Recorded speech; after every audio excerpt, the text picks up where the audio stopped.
statement / question is, would you agree / disagree that the Make America movement, Make America Great movement, again, MAGA movement, is a cult? No. Why don't you explain to me and the audience what is a cult? Of course. Okay. Do you know any characteristics of a cult? Sure. I mean, you could take the Jonestown death cult, of which there was a charismatic leader that constantly lied people, and they took them out of everyday normal life and leads them towards ostracization and cutting off of family ties. Am I getting closer to describing the Democrat Party? According to the... No. What I'm talking about is MAGA.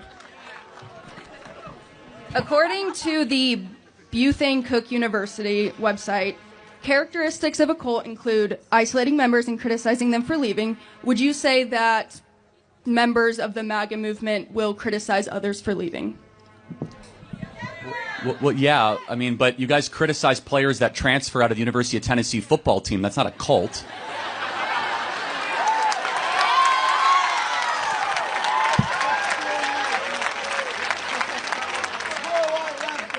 Okay, what about the absolute authoritarianism without meaningful accountability?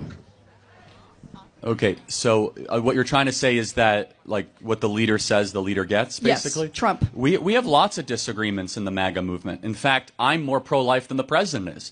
In fact, a lot of people in this audience would have differing views maybe on where the president is at on Israel or Gaza or Ukraine or Russia. In fact, some people in this audience might say the president is not as pro-Second Amendment as they would like.